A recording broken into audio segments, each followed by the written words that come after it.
আসসালামু আলাইকুম, শুভ সকাল। সবাই কেমন আছেন? আশা করি সকালে অনেক ভালো আছেন। আলহামদুলিল্লাহ, আপনাদের দোয়ায় আমরা অনেক ভালো আছি।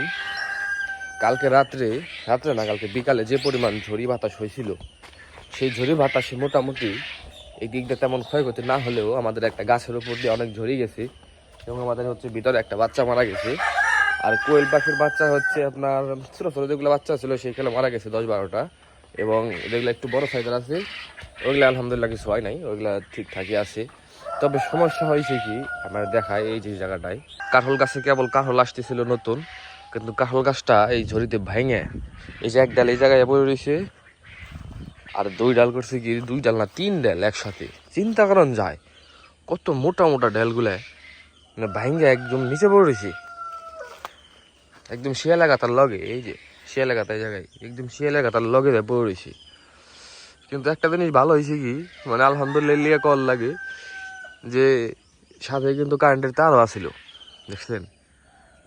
আলহামদুলিল্লাহ কারেন্টের তারে পড়ে নাই, পড়তো তাইলে মনে করেন যে তার ছিঁড়ার সম্ভাবনা থাকতো। তবে তার শক্ত আছে, ওগুলো ছিঁড়তো না। যদি ছিঁড়তো আর কি, যদিও ছিঁড়তো তাইলে বেশিরভাগ ক্ষতিটা আমাদের হইতো, কারণ আমাদের খামারের কারেন্টের লাইনগুলো চলে যেত, যার কারণে বা পরবর্তীতে আমাদের ভোগান্তি পোহাতে হতো।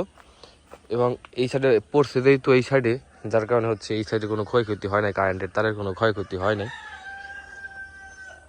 তবে কালকে হঠাৎ করে যে পরিমাণ ঝড়ি উঠছিল, সেই ঝড়িটা আসলে মানে অনেক মানুষ অবাক হয়ে গেছে যে সারাদিন এত রোদ, এত গরম, রাত বিকালের দিক দিয়ে হঠাৎ করে একটু একটু বাতাস ছাড়লো, বাতাস ছাড়ার পরে বৃষ্টি নামছিল হালকা হালকা। তারপরে যে ভাই শুরু হয়েছিল 2টা মিনিট শুধু খালি শিলই পড়ছে, এত বড় বড় খালি শিল পড়ছে 2 মিনিটে, এত বড় বড়। তো শিল পড়ার পরে ঝড়ির পরে মোটামুটি আমরা একটু সতর্ক হয়েছি।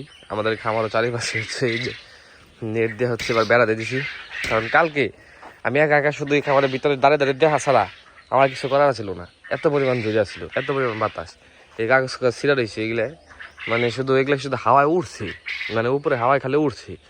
আর আমি খালি ভিতরে দাঁড়িয়ে দেখছি। আমি 2বার ভিজা আপনি ঠিক করার লেগে আইছিলাম, কিন্তু আসলে এত পরিমাণ বাতাস যে আমার ওই একলা ধরায়, মানে এক হাজার আমি ধরে রাখবো, ওই একলা ধরার আমার কোনোভাবে ঠিক হইতেছে না। যার কারণে আমি শুধু বিতে খাড়া দেখছি, আর যেগুলো ভিডিও করছি সেগুলো আপনাদের দেখাইছি।